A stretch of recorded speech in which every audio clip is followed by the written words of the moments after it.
The following program was provided by an independent producer solely responsible for its content. The opinions expressed do not necessarily represent the views of this station, its staff, board of directors, or underwriters.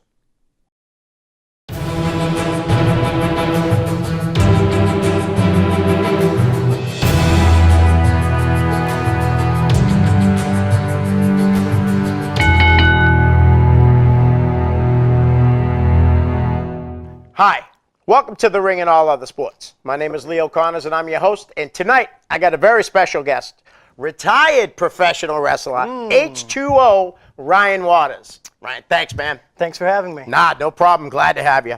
Got a lot to talk about. Sure. Let's get right into it. Ryan, where'd you grow up? I grew up in Brockton, about 20 miles south of Boston. Lived there all my life, and I'm still living there today, so that's where I'm at. All right. When did you first see pro wrestling? Well, I'm a child of the 80s, so I guess it was always around, but it wasn't until WrestleMania 7, Hulk Hogan, Sergeant Slaughter. Nice. That was the one that kind of caught my attention, I don't remember too much about the show itself. I mean, I've seen it a million times now on the network. But it was definitely the ending with Hogan and the flag and the blood and the belt. And I was like, yeah, that's what I want to do. I want to be bleeding on national television. Nice. That's awesome. Were your friends or family into it too? Yeah, of course. I had a few friends, and some of my family were into it. Like, my uncles would always talk about the old wrestling. Right. That's like me. Right. So they'd talk about, Killer Kowalski and Chief Jay Strongbow and all those guys. And it's not like it used to be, which is funny because that's what I say now, right? Right. So they would talk about that, and then I had friends that I went to go see. My friend Sean invited me over for WrestleMania 7. And it was actually me and my brother Jared, and then his brother Mike and Sean, and we watched WrestleMania 7, and then right after we were done, we had a wrestling match, right? We brought out the mattresses, and we decided, let's have a wrestling match, and that was my introduction to wrestling. But yeah, those were my friends, and my brothers were into it. I mean, I've got 3 brothers. Okay. So we're always roughhousing and watching wrestling, and we're all kind of relatively in the same age. So yeah, it was always around. It was WrestleMania 7 that kind of opened my eyes, and I said, yeah, wow, Right. that was it. That was a good match too between him and And then Slaughter. after that, the great thing about, WrestleMania 7, WWF, I watched it, and then after that I was so overcome and so obsessed with wrestling that I was going to my friend's house for like Great American Bash 91, and, Right. Starrcade, and anything that came up, SummerSlam 91, like I was there because I was poor, I didn't have cable. So I had to continue being this guy's friend, even though, I didn't really care for him, but I was like, oh, he's got wrestling at his house, so, I went to his house and watched wrestling and ate all his food, so. There you go. Thanks, Sean. Nice. Yeah. So you actually knew right away that when you started watching that's what you wanted to do. I always wanted to be involved somehow, yeah. Yep. Yeah, I always and God blessed me with some sort of athleticism. Yep. So since this is funny because, I train people, and I'm sure we'll get to that. Oh, yeah, definitely. And one of the things I always say to these guys is like, do you even watch wrestling? Right. Because once I got into wrestling, WrestleMania 7, after that, every day I was watching wrestling, I was practicing on my pillows. So the minute I stepped into a ring, it was almost natural to me. So I watch some of these guys today, and I go, how do you not know kind of the simple process? I can understand not knowing the mechanics. Right. The hard stuff, the lockups and where you handle, but you should have a general idea. Yeah. And it's like they've never watched wrestling before in their lives, and it's very frustrating. That's the happen with a lot of guys you train too. Yeah. Yeah. I swear I say it every week. Do you guys watch wrestling? Because I still watch wrestling now. I'll turn it on, and I find myself when I'm watching wrestling, as they're going, I'm selling and I'm moving, even as I'm watching. It's like these guys are watching as fans, which initially, sure, let's do it. But there's got to be a part of you, if you want to be a wrestler, that you're thinking. I remember Mick Foley once said that, a lot of what he does, he would conceptualize up here first. Right. And he would, that's where it come from. And I wonder if these guys, do you conceptualize at all? Yeah. Do you think about this before you get into it? I knew since WrestleMania 7, that's what I wanted to do. Right. And from the age of 9 to 21 or 20, whenever I started, that's what I was thinking about all the time. So when I stepped in the ring, I was ready. These guys, some of them, not all of them, just it's like they've never seen wrestling before. Right. I can't believe it. It's funny. I watched an interview with Dwight Evans of the Red Sox, former Red Sox player, And I don't know if you remember, but I was 10 years old in 1975. That big game where Fisk hit the home run. And in the 11th inning, that ball got hit to him, but before the ball got hit, there was a guy on first. He was saying how he was visualizing if the ball goes here, if the ball, you know what I mean? Right. What he's going to do. Right. And he stated right then and there, all the great athletes do that. Right. Conceptualize. Yep. Yeah, you've got to see it up here before it comes out there. Right. Absolutely. And he did that, and he ended up making that great catch, giving Fisk the chance. So. Yeah, I think what's really funny about that is I know nothing about sports, but I still kind of understand where you're going. Right. Nice. So wrestling's the only sport you're really Wrestling's into? the only thing. Yeah, I mean, I played a lot of sports growing up. Right. I played some baseball, football. I did wrestling in high school. I did swimming and diving as well. Nice. The only ones I couldn't, I was never good with hand-eye coordination. Right. So like basketball or tennis or anything Yep. like that, forget about it. But the kind of the rough and tumble sports, Yep. I was really good at. Baseball, I was meh.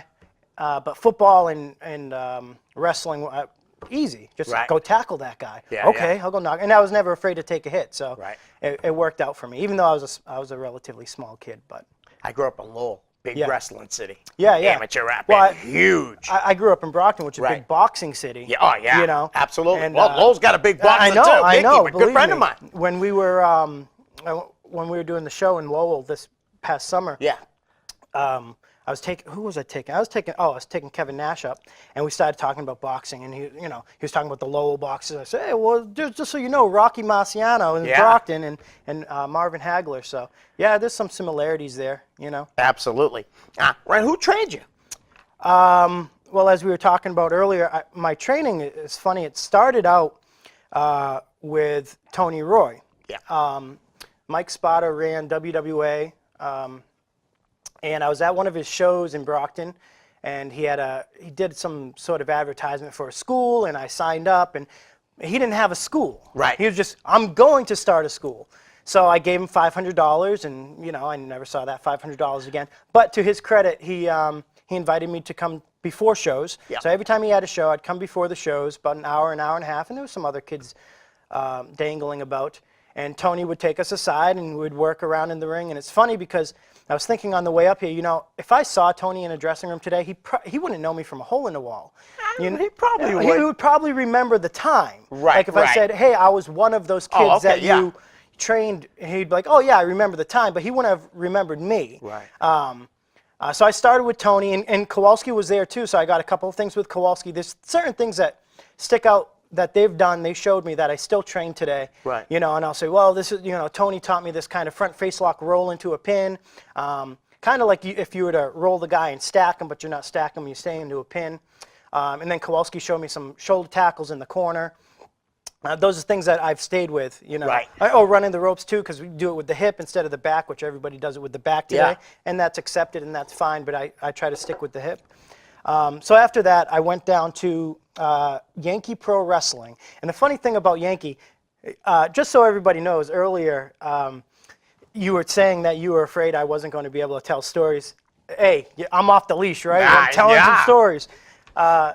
So when I was 16, I lived in Fairhaven for a few months with my father, and he brought me to the Whaling City Festival. Yeah.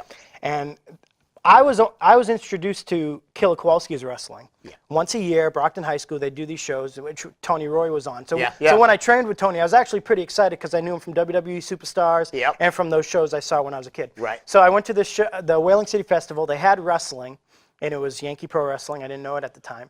And I'm watching it. I probably only watched 2 matches, and I was like, this is crap.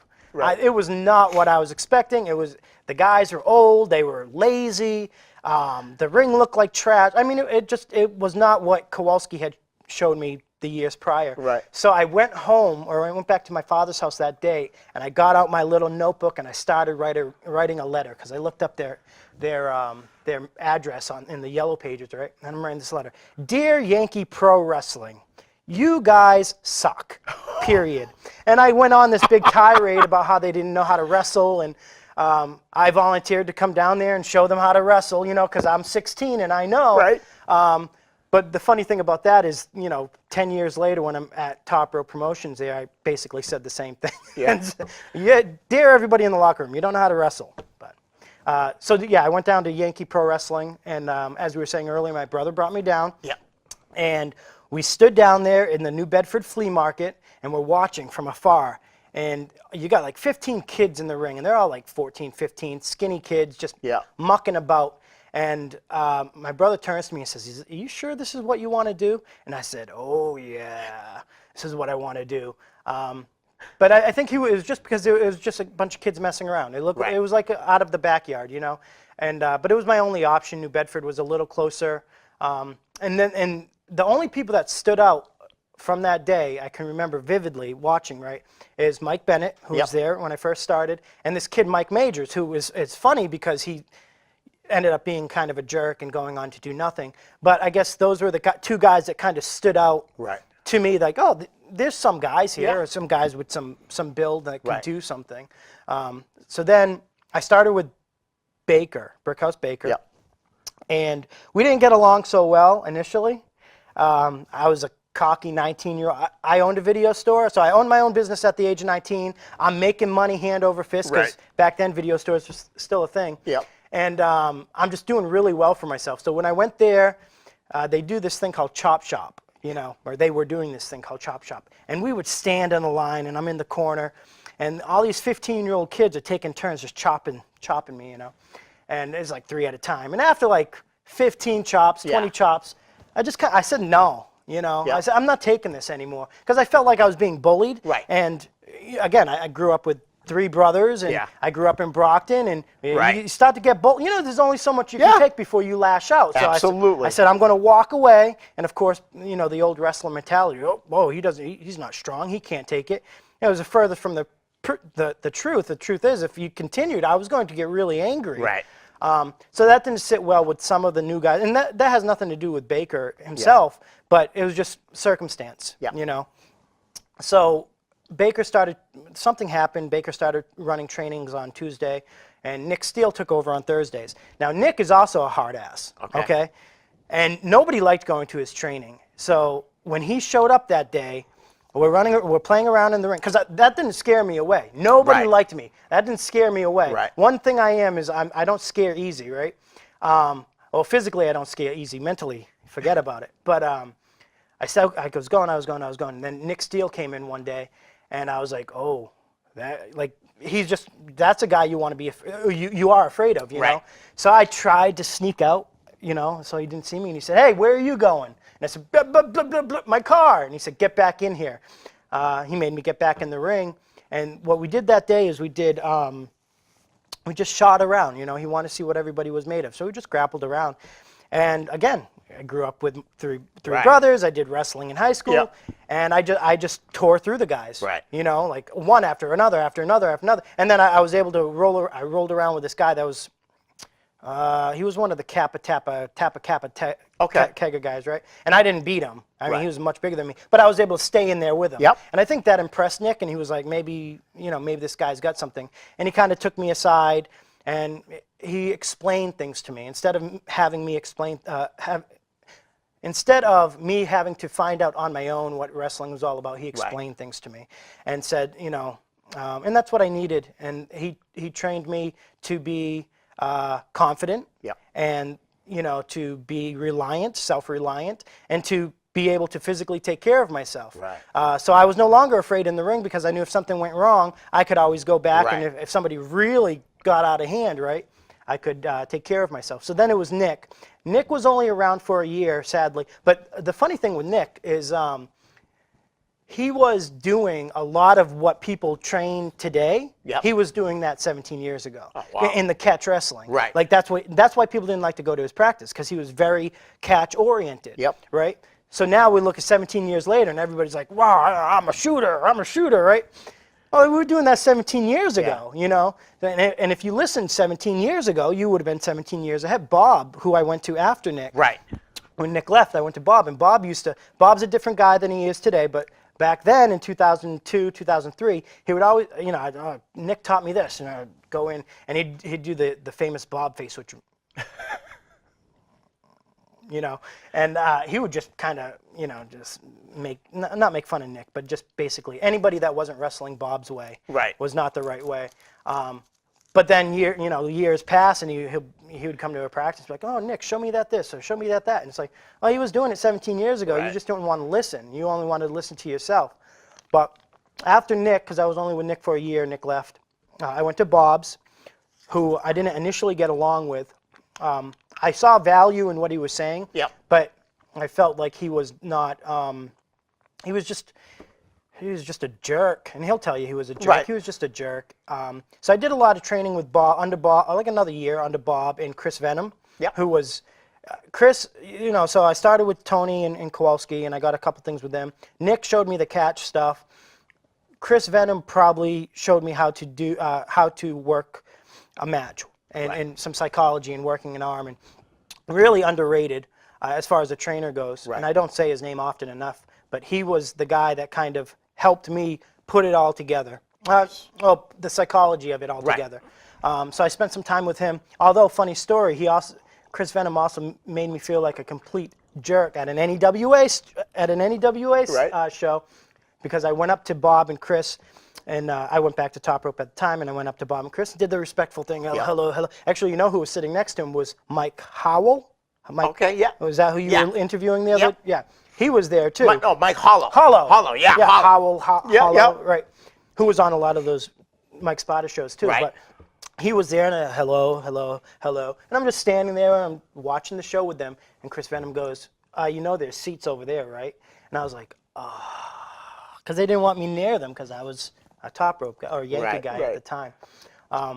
But, whatever. Chris helped me in 2006 or 2005 when we kind of turned Top Rope around from Yankee to Top Rope. Right.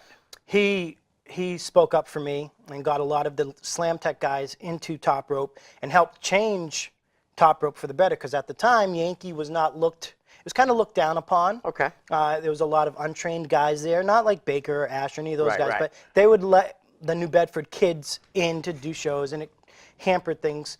But Sean helped me, and we kind of mended a bridge between Slam Tech and Top Rope, and Right. we've more or less worked together since. So. It's nice. I actually just I'm booked him sorry. recently, too. I'm sorry. Then Spike. Oh, yes. Then Spike. I tend to talk a lot. That's all right.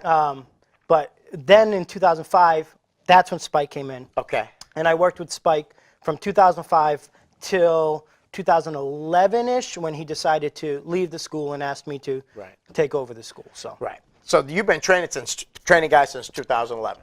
I was Spike's assistant from about 2008, Okay. 9, because at the time it's confusing, but I owned Top Rope for a little while. I had okay. bought into the company, and that's when Spike came in. Right. And we did the school with Spike, and then I had like a bit of a nervous breakdown in like summer of 2006, and I left Top Rope for a while, and I came back around, and all things considered, I started back with Top Rope in like 2007 or 2008, and I was with Spike, and then Spike, we did a disservice to Spike. Okay. We didn't use him to his full potential. Right. Here's a guy fresh off TV, great name, wants to work with us, Right. and we didn't get the guys to work with him. We didn't seek out guys to come in and work with the school, so I think he got very disenchanted Yep. with wrestling, which I understand now. So he was in and out for a few years, and when he was out, I would step in because he Right. trusted me. And then in 2011, he was just like, yeah, or 2010, it was somewhere around there. He decided to just get out of it fully, and I took over the school. So I've probably been training guys for about 10 years now.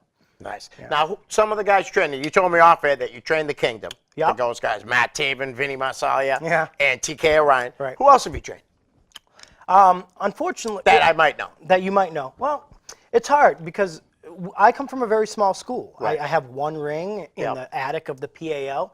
And a lot of guys, any school, they'll tell you, a lot of guys don't stick with it. So I've probably trained a lot of guys through the years. They Right. just don't stick with it. Yep.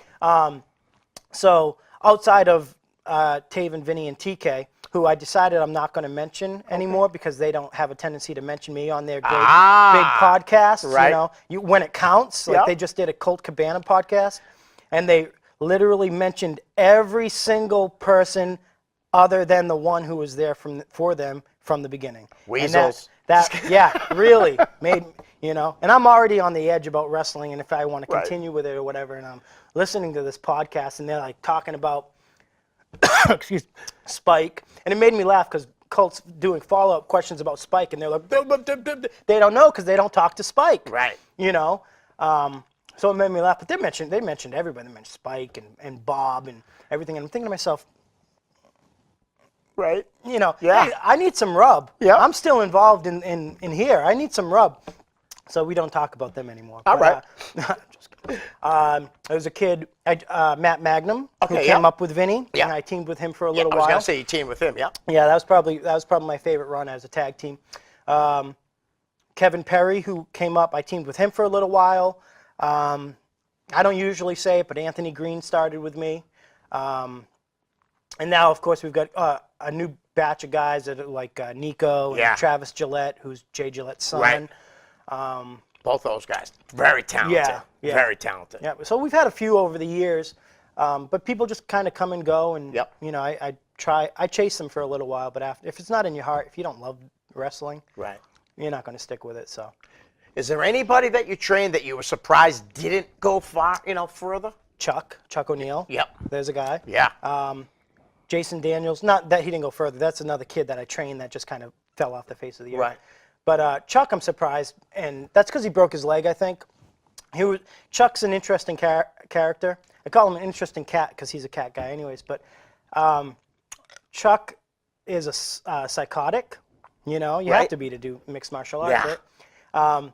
But he got wrapped up because he was good friends with Beyond Wrestling, Yeah. through Cordero. I was going to say, that's where I saw him work. Yeah, and then he's going to my school, Right. and those are two completely different ways of wrestling. Like one of the things I teach the guys is know your audience. Yep. Right. So he's new and he's fresh and he's learning all this stuff, and then he's coming back here, and I'm saying, well, actually it's this way because until you learn this way, you shouldn't be doing this. Right. It's like running before you walk. Yep. So he's kind of thrust into this, a position that's a great position, but he's not ready to be in that Right. position. So I think not that they purposely did it, but I think it was set up for failure in the beginning. Not purposely, but Right. you thrust a guy into a position and he's all over the place, straight from a legit background. Yeah. It didn't work. But then he would come to my school and would work out or whatever. And he was doing a really good kind of feud or mini feud with Vinny. And Vinny would slow him down and tell a story and let everything you do count, Right. Take your time. And he was starting to really kind of piece it together. And he went to Ring of Honor at one point, and they took a picture about Matt Taven's Kingdom, and he was in that picture. Right. But things didn't work out because of outside circumstances. But when he broke his leg in May of last year, and he didn't come back the same. Right. And it's hard to come back from something like that. I would I think imagine, he yeah. lost his love for it because, there's just yak, yak, yak, yak, yak, yak. Right. Everybody's telling you to do this and tell you to do that. When it's no one way. It's context. It's a mixture of a lot of different ways. And I don't know if he was able to see that. He's still around, and but I just don't push it on him. Right. He doesn't come to training or anything, but I just don't think he loves it as much as He was quite the heel, though, because I was at a couple of the Beyond shows, and man, Right. people really hated him. Right, They really and did. see, that's the thing. Like that worked for him. Right. And then when you go in there and you start wrestling this style, which is not a heel style, it's Right, a right. cool style. Yeah. Then you're going against if the crowd wants to boo you, then Right. why are you going to go in there and do cool stuff that's going to make them go boo? Yeah. Right. Let's use what works.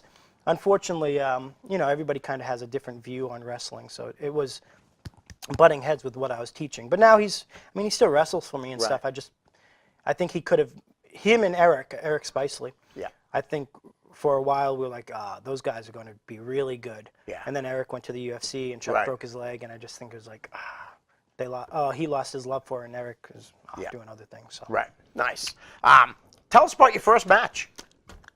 My first Do you match. remember it? It was nothing. Yeah. It was a match in Brockton against Bobby Biggins. I think Bobby Biggins and Frankie Vane, and tagging with some kid from Brockton, and I don't remember much about the match. I remember afterwards, all my friends were really hyped, and my family was there supporting us and supporting me. So that's, and I remember my brother saying that when I got slammed, he jumped up and was going to jump in the ring because he got, He got mad. he got angry, Yep. very protective. And that was about it. I don't remember much more about my first match. Yeah. All right. Now, I want to get into a little bit about like how you started out promoting. I know your brother Jared was killed in a horrible drunk driving accident. Can you, before we talk about your promote stuff, can you tell us a little about Jared?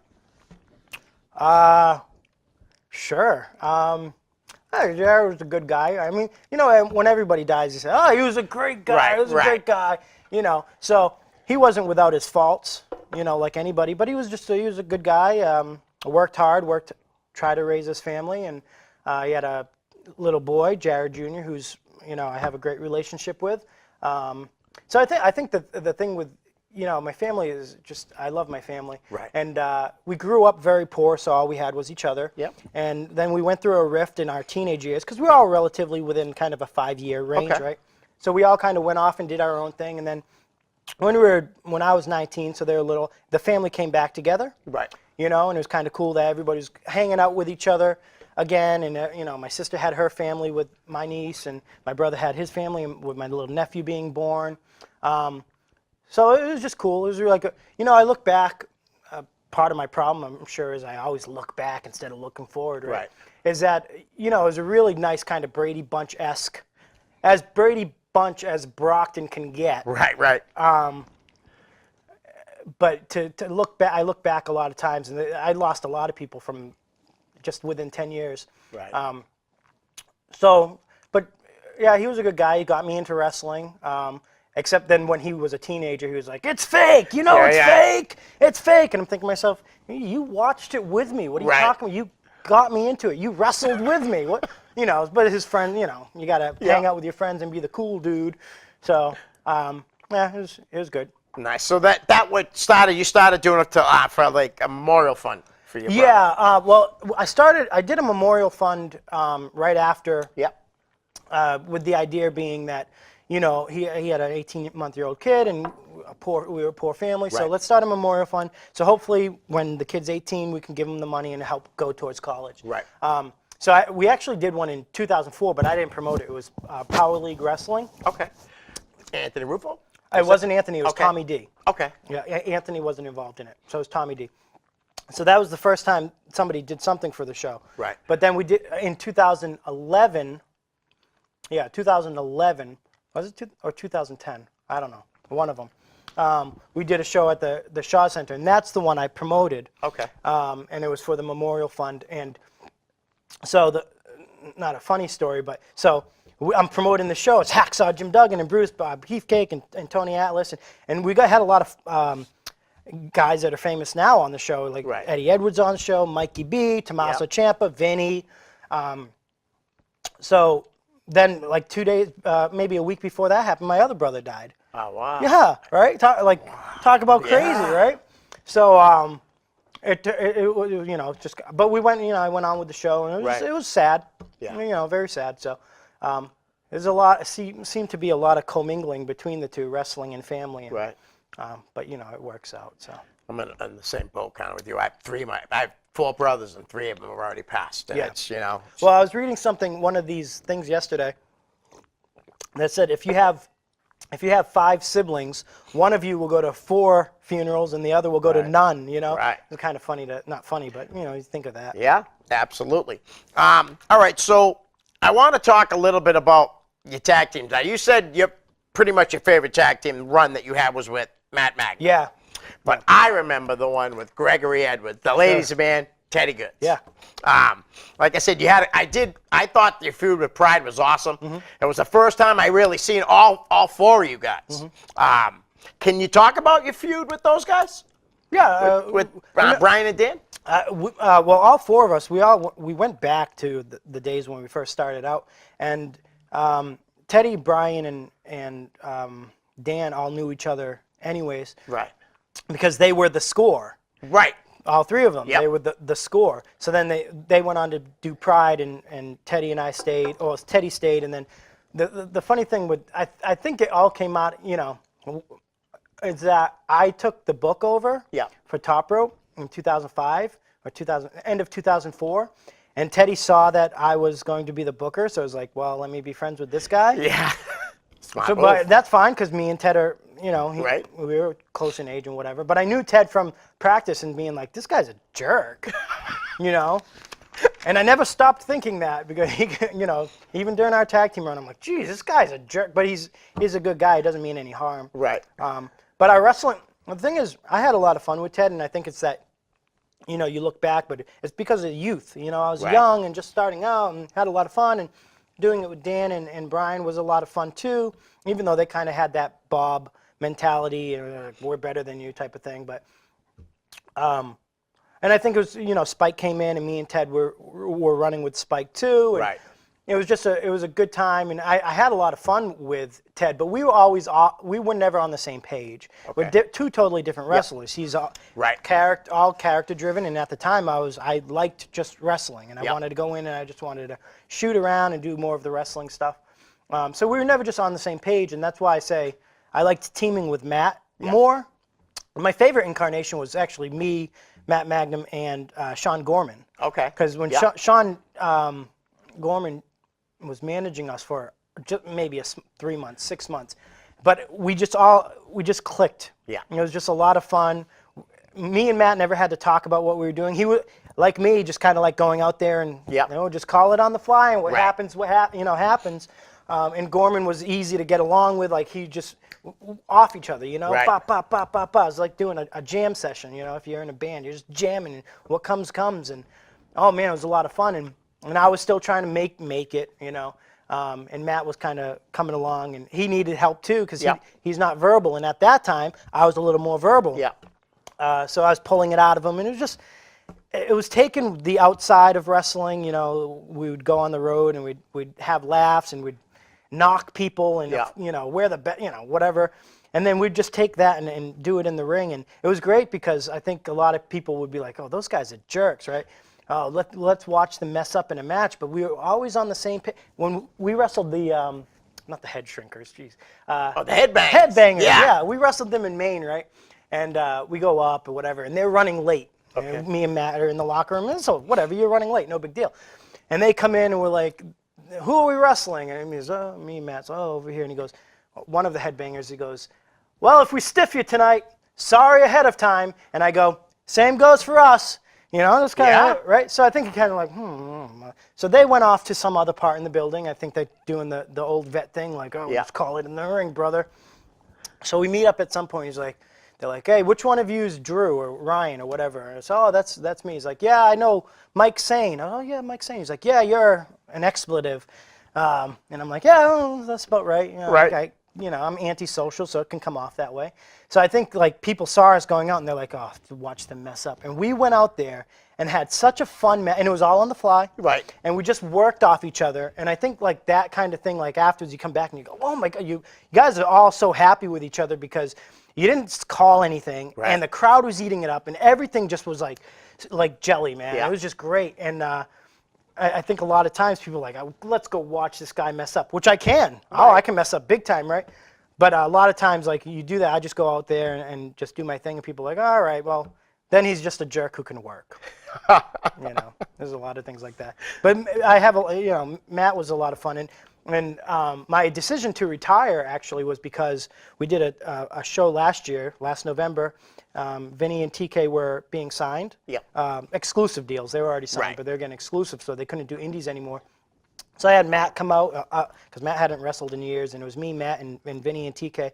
And we had so much fun in the match. It was just a blast, and everything made sense, and it was just smooth, right? And afterwards, that felt like the end to me. Like, right. Matt doesn't wrestle anymore. Vinny and TK are going off on their own, and it just felt like the guys that, not that I started with, but the guys that I kind of grew up with and shared things with were all going off and doing something else, and it just felt like complete. Like the circle is enclosed. So. Yep. Nice. Well, seeing that you brought up how like booking, Sonny Goodspeed, we'll go into the fan questions Sure. now. Sonny Goodspeed wants to know, did you find it hard to book and work on the same show? Yeah. Yeah. I'm just gonna leave it at that All because right. Sonny doesn't deserve an answer. Ah. No. I love Sonny. Sonny is one of the reasons that. Well, to answer his question, yes. I hated it, and that was again. There was a culmination of things that caused me to decide to retire. Right. Which one of them was because I didn't like being the guy at the door taking your money and then coming in the room and be like, I hate you guys. Right, It made yeah. no sense, right? You know, just it was stupid. Jeff Costa didn't mind doing that. Yeah, well, he's a different cat, right?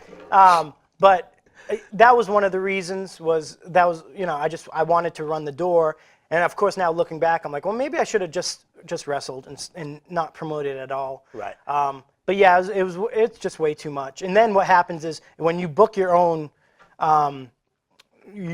shows, then it's hard for you to get on other shows because promoters are very territorial and they think they're going to steal your buildings. Yeah. You know, so I saw that my bookings were not as thorough as regular as they were at one other point. So yeah, there's a lot of good and bad. And you know what? The people wrestlers, I hate them. They think promoters are rolling in money. Right. You know, and it's like that's so far from the truth. You know, it's one of two ways. You either tell the promoter you need a certain amount up front, or you take it off the door. You decide. But if you don't say, if there's no agreement, then you're going to get what the door gives. You know, and sometimes that's great, and sometimes it's not so great. Right. But you run that risk. But for some reason, they think that the promoters are just overflowing with money. You know, and no, the last 3 years I've taken losses on the year. You know, so that's not the case. Big man. So Sonny, Sonny, man, you know, Sonny's a lot of fun, and I miss him. He had a party up at his house, and his wife hates me. Yeah. Betty doesn't like you, huh? Betty does not like me. Betty Goodspeed, the lovely Betty Goodspeed, first impressions. Yeah, I did not do myself any good there. So, you know, first impressions, right, you know. And we go to, they had a show up in Milford, New Hampshire, and I went there and I stunk up that's where I met Maverick Wild, too. Okay. For the first time. I was up there, and I wrestled Matt and Vinny, and then afterwards, you know, Sonny's like, come on over. So he must not have learned from the Fairhaven VFW days that, okay, you want to party. And I just kind of drank too much and said some things that were probably a little outlandish, and I was vulgar, and Mrs. Goodspeed did not like that. So, but Sonny, you know, I love, and I've tried to book him a million times, and he always says yes, and then he ends up in the hospital. So. Well, Big Bear Matuch wants to know, now that you're retired, do you still have some kind of part in pro wrestling, or are you completely done with the business? That's yet to be determined. Okay. Yeah, I'm still kind of up in the air about what I want to do. Right. I'm promoting a show in December. Okay. Because I don't want to lose the venue in Brockton. Right. But I'm still up in the air about whether I want to. You know, I've been with Top Rope for 17 years. You know, and it's a long time. It's a long time, and you know, there were plans in place, and you know, plans fell apart, and I'm kind of up in the air. And you know, when we made it, or when it went from Yankee Pro Wrestling to Top Rope, it was really a 3-man group, and it was me, Teddy, and Steve Ricard. Steve's the owner. And over the last 17 years, people change, and things change, and circumstances change, and now Steve's doing his own. Steve's not. He's he's involved, but he doesn't really love it as much as he once did, and Teddy's, you know, on his way out. Not on his way out. He's doing his own thing. He's only got a few more years left before he's the big 4-0. Yeah. Right. So he's really concentrating on himself, which is fine. So that leaves me kind of like up in the air about if I want to, not that if I want to stay with Top Rope, but where do I fit in? Right. You know, because I'm not going to be the only one that cares. And I see a lot of other places, and they seem to have a really good team that want to make things grow and go further, and are not afraid to take chances. And I want to be a part of that. Right. You know, I'm the type of guy that wants to take chances, and I still love wrestling, and I still love everything about wrestling, and I want to make something bigger and better. And it doesn't seem like Top Rope is on board with me. So it's just, I don't know. But I'll at least till the end of the year, because I've got another show to do, and we're going to do an open house for the school in actually next Tuesday. So I'll be involved somehow, probably. Where, I don't know. Hopefully Top Rope. but again, we've got to have our sit down powwow and figure out where we're going from here, type of thing. All right. Super fan Damon Farah. You know Whoa, Damon? Oh, yes. yeah, he's awesome. Yes. Who out there haven't you wrestled yet that you would consider coming out of retirement for? Nobody's going to draw me out of retirement. Okay. I'm going to do it if I want to do it. Right. But going into the retirement thing, and Mav rides my ass sometimes, but the retirement thing. And it's not just me, just in general. No retirement match. You don't retire. That's true. But you kind of call it a retirement match because you're trying to sell tickets. Yeah. It's, Jeff Costa coming out there with the boxer versus wrestler or whatever, the goofy crap that he did. Yeah. You got to put on a post to sell tickets. Right. So, it was my last match. But I have to say I'm retiring because that's what people know it as. Retirement match, H2O, in his hometown. And hey, I got some local coverage. Yeah. So I'm sure it sold a few tickets. And that was the purpose. Right. It's not, we all have a big ego, okay, in wrestling. I drove an hour and a half here to talk about myself for an hour. I have an ego. Right. But there's also a part of you that goes, look, I just got to sell tickets. I'm doing a stadium show. I've got to sell tickets, right? So it was just another thing to put on a poster. And whether or not I stay retired, right, is going to be largely dependent on how I feel physically. But there are guys, like going into the retirement, I really wanted to wrestle guys I've never wrestled before. I didn't even want to wrestle my students, but I just figured the angle we could work into the finish would work. But there's guys that I don't even think I'd have necessarily great matches with, like Brian Malonis. Right. I never wrestled him, and I don't think we'd have a great match. I just feel like it would be two different styles, and I'd like to see what that brings to the table. And he's got a lot of knowledge that I might not have, right? And that's how I learn. So he was one of the guys I wanted to work with. It's funny because I kind of wanted to work Brian Fury for a while, just because it's North versus South. Yeah. But I also don't think that would be a good match.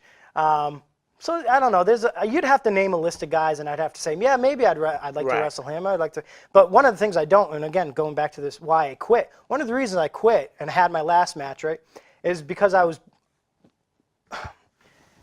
Sometimes there's guys that maybe shouldn't be in the ring, or they don't have their sea legs yet, but for some reason they're on the show because you've got to get them a start. Yeah. And I would be always put in the ring with these guys. Yep. Now, initially, it's a great compliment to say, like, okay, we've got a guy that can't work very well. Let's put him with Drew because Drew will get right. But eventually, I also want to work these other guys that are going to get me better. I want to work the JT Dunns and the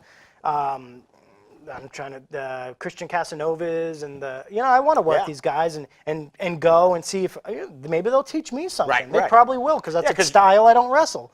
But I'm never being put with these guys. I'm being put with guys that maybe should not be in the ring at the time or need their sea legs. And, once in a while it's okay, but feed me something here, and they weren't feeding me anything. So I said, it made me feel like I wasn't wanted. Yep. Like, we'll find a spot for you. And I understand it because I used to put people in that spot too. Like this guy's older, he's got nothing to give. Let's throw him in the ring with Tito because it doesn't matter who you put with Tito because Tito's going to have Tito.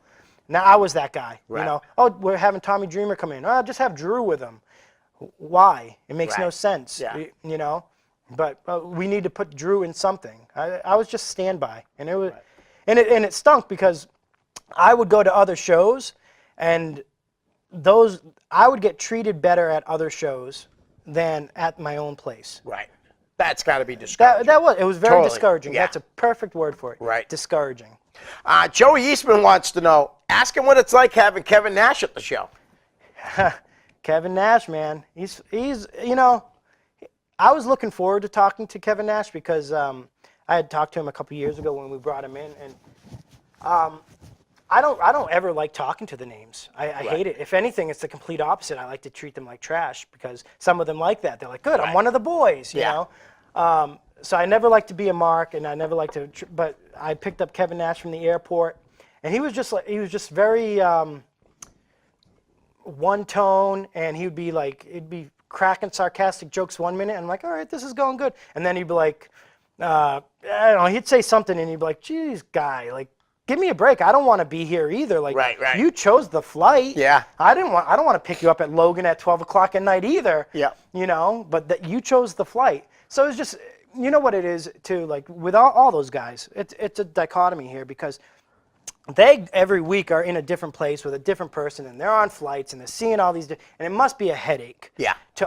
And people are asking for autographs. It's a headache. Right. And then on my end, I'm running around. These were the two big shows I ran in Lowell and Brockton, and I'm running around with my head cut off, and we're just converging into this one car, and nobody really wants to talk to each other, but you're trying to be cordial, right? Right. And it just, you know, I wish it was a better conversation. It wasn't bad, Yeah. but it was just like, I don't know, make it a little easier on me. Right. You know, like I don't want to like. I feel like we could have had an intellectual conversation at 12 o'clock at the McDonald's in Lowell, but you know. Andrew Santos wants to know. Is that how? Do you know Andrew? It's Is spelled that Andrue. I don't know. There's an Andrew Santos on my Facebook that was Okay. was Andy Jax. Oh, maybe. I don't know if it's Andy Jax or not. I don't know. Did you ever wrestle? I never wrestled Andy Jax, but I think that was the Kappa Tappa Tappa Kega guy. Oh, okay. That was in the ring with me. That he beat me. I'm just saying, but I was able to stay. I was Right. able to do it. You know. Well, this Andrew Santos wants to know, what's your favorite match? Of all my matches, I only have 3 that I liked. Yeah. Okay, and all for different reasons, but all kind of similar too. Is my first is the Roddy Piper's son, Colt Toombs, was my favorite match because Colt at that point had only had 6 to 12 matches, you know. So again, let's put Ryan with him, Right. you know. But he was a very athletic kid, so I'm like, I might be able to do something with him. Right. And the whole day was great because I was working and Teddy called me and says, Roddy Piper wants to take you out for lunch. You know, to vet me, you know, to see. So I called my boss and I said, yeah, man, I'm leaving. And luckily I've got a flexible job. So I left and I met up with them. And Piper just kind of talked to me a little, and we met Colt and we just talked. But I name dropped whoever I could, Yep. you know. And I said, I did some Les Thatcher seminars. And he's like, Les, oh, great. And that like won him over, right? Right. So he trusted me enough with Colt to talk to, like he didn't plan out the matches with us. He wanted to manage Colt, which is not what I wanted him to do, but you're Roddy Piper, you do whatever you want, right? But we went in there more or less on the fly. I just said, you know, the finish is going to be the sleeper hold. Yeah. Nothing, I mean, we're going to work your father's gimmick, right? But we went in there and we did the rest, and I just liked it so much because I was able to talk to him and he listened, and I watched it back, and it doesn't make a ton of sense if you really look at it. Right. But the crowd was super hot. We kept it together. There was no big mistakes. And Roddy Piper. Right. Right. Exactly. So, but the match was really good, and he really liked it. Both of them really liked it. Very complimentary after, you know. He's like, I never took a superplex before, and just it was really good. And then just the whole Piper and any of those guys that were there that night, like Caleb Seltzer, Anthony Green, Nick Steele, Teddy.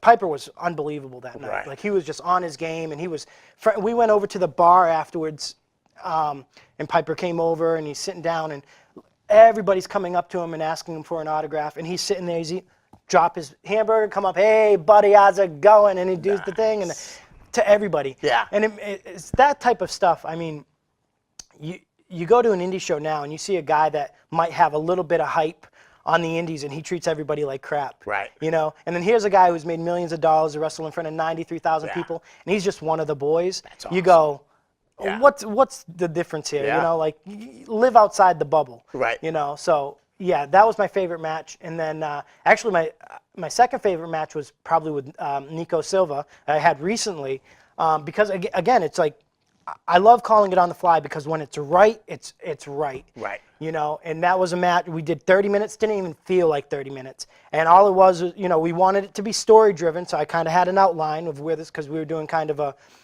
slow turn for Yep. him, you know, which didn't end up coming to fruition, but that was the idea. So we had a little tit for tat that we had planned out. You do this, you do that, and then we'll bring it back around. Literally a minute worth of talking. Right. And then we went out there and it's just great, you know, work the Nice. leg, work the arm, things like that, which is a lot of, what I did with Ted is complete difference from when I wrestled Ted for the title, and he won the title for me, is that match was called, the entire thing was called, but we told a story, and that was I wanted to tell a story, and we Right. told the story with the leg and things like that, and that was what I wanted to do with that. So I was very happy. Those are the three that stand out that I go, those were fun matches. Those Right. are things I can look back and be proud of without being totally judgmental. All right, we got a couple more questions. We're Sure. running out. We're Told getting you I low can on talk. time. That's all right. Sonny Goodsby wants to know, what's the angle you're most proud of booking? I want to know the answer to this too. You know, there's probably a couple, but the angles that are probably the most proud are when you're not a mark for the angle and the angle actually draws. Right. Okay. So we did an angle with Matt Magnum, who he legitimately had a cancer scare. Yeah. Breast cancer scare, and we used that, used real life, and woven it into the storyline with Matt Taven, who Yeah. was the champion at the time, and Matt was a heel, and he left, and he's all this stuff, and then we just kind of wove it over a few weeks that he's coming. Is he going to come back? Is he not? Da, da, da. And then he comes back, and he comes out for the first time 6 months after the cancer thing, and the crowd just popped and ate it up, and he won the title. And I mean, that was very basic, Yep. very basic storytelling, but it worked. Right. And that was probably, and it was great because Taven wanted to do the honors for Magnum too, because Magnum's a guy who could have gone on further. He's a small Right. guy, but he had all the talent in the world. He couldn't deal with the backstage Yeah. politics and the BS that goes on there. Right. Kind of like me, and maybe that's why I like teaming with him. We were very two peas in a pod. But if he had spent a little more time in the gym, got a little beefier, he's short, but I mean, he could have been a Davey Richards, Right. or an Eddie Edwards, smaller guy, but Right. jacked. So that would probably be my favorite. My second favorite would be the time that me and Nick Steele beat up DJ Barron. Dave. He lives around here. Yeah. Not really beat him up. We just got him winded in a match. Right. He was getting all purple in the face, and I'm like, Nick, maybe we should stop. Tag in Sonny. Nice. Nico Silva wants to know, what's your favorite Vinny Marsaglia character? I loved what you told me off it, so that was funny. My favorite Vinny Marseglia character, I don't know. I don't think he's found it yet. He's just, I don't know, man. He's a character. You know what? Maybe that's what the character is. It's just him. Right. What he's found so far. The thing that scares me about Vinny is that I don't want his character to get so far away from reality. Right. That because he's not 6'8" and 300 pounds, so to do that kind of, he can't do a scary monster character. Right. And I'm Kane. He can't do that kind of gimmick. So I often, like you need to dial it back a little and try to be more realistic with who you are. So I get scared, but what he's doing now is great. And we'll see how it evolves. But he's been kind of a natural evolution, which a lot of people, young guys, they want to jump in and have a character. Right. But you've got to give it time. Yeah. What you're doing today, a year in, 2 years in, you're going to be embarrassed about in 10 years because you're like, what was I thinking? Right. Everybody wants to play kind of an offshoot of the same character. I'm the sexy boy. Yeah. I'm the arrogant sexy boy, right? Everybody wants to do that. But everybody's done it. Or I'm the college frat guy. It's like everybody does that. Just worry about being yourself. Right. Have some personality. Go out there and learn to wrestle. Yep. Because that's what it's going to come down to, is if you can tell a story in the ring and wrestle. Your character, when you get to TV, they're going to give you a character. Right. Well, you answered one of Dan's questions earlier by what made you want to decide to retire. So Yeah. we can skip that one. All right. I don't know. I'm really not into this, but I'll ask you. What do you guys think of the whole Saudi Arabia situation? I guess Crown Jewel, the WWE is doing a thing. I personally don't think much about it. That's I'm not a politic type of guy. See, I'm the complete opposite. I love Yeah. politics, Do ya? Yeah. but I feel like that'll unravel real quick. So let's. All right. Well, Jesse Martineau wants to know, you said you had the network, right? Yeah. Okay. What do you think of the NXT UK? I've got the network. Yeah. I don't watch NXT. Okay. Okay. And it's not because it's just not the type of wrestling I like. Right. Occasionally, if I see somebody, somebody will say, "Oh, you should have saw the Tommaso Alistair Black match." Yeah. And then I'll look it up and I'll watch it and stuff like Right. that. But for the most part, I don't watch Yeah. that kind of stuff because that's a television product. I'm Right. not in the television business as much Right. as I would like to pretend that going Right. to the VFW in front of 200 people is the television business. Yep. It's not. Right. Independence on this level more or less, is a lot like the territory system. You know, you want to work to the crowd that's there because they're the ones that are willing to pay money. Stop working to the hard cam. When you get to TV, they will teach you how to work hard cam. Right, yeah. Okay? They will. They'll say, hard cam's over here, right? Hard cam, right? But right now, like as a promoter, I want you to work the 200 people that are willing to come back next month if you work them. Yeah. You know, so I don't watch a lot of NXT unless somebody says you really need to see this match. Like you know what match I really liked was Ricochet and Velveteen Dream. Yes. That match was unreal. Here's the thing. Wow. Like, so Ricochet still does Ricochet, right? Yep. But he does Ricochet still a little different than when he was on the Indies. They Right. make him slow things down. Yes. They make him breathe. Like He was so fast. yes. Like one thing after another. But now he'll stop Yeah. and he'll look and he'll do the look and he'll breathe and Yep. he'll let it settle and people can digest what he's doing. Yep. And you can see those little things and I go, that's that's what you know. Today's guys on the Indies, they learn eventually, but you're doing stuff way too quick. Right. That's just a common thing. You think he's got a shot at making it big when he does get I the do. call up? I do too. I do. I really And do. he's a smaller guy. Yep. But that doesn't really. That's not a huge detriment today. Right. But he really does have a really good presence, and Yeah. he's really athletic, and he has a great look to him. Yep. So yeah, I absolutely. See that, Dan? Told you. Here's a guy that knows what he's talking about.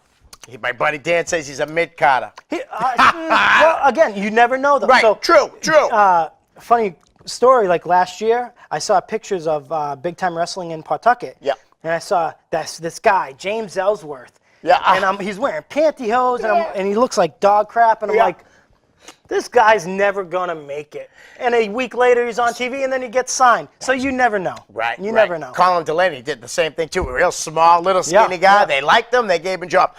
Maybe you can answer this quickly. We got a minute to go. What is the one thing? This is from Jesse Martineau. What is the one thing you know now that you wish you had been told when you first started your career? I wish people told me that I can go and do bigger and better things, and I didn't stay complacent at Top Rope. Even locally, Right. I wish I had spent more time at NECW or went to Chaotic, and met more people and tried to get better. Right. Because I feel like I stayed in one spot out of loyalty, which I'm a very loyal person. Right. But I think it may have been a detriment Yep. to me. So that's probably if that answers that question. Nice. Guys, man. Ryan, thanks for coming on Told the show. you I could talk. Absolutely. You're coming back on April 8th. Yeah. So we'll definitely play the name game. All right, that sounds Thanks good. for coming on. Guys, I'm out. Peace.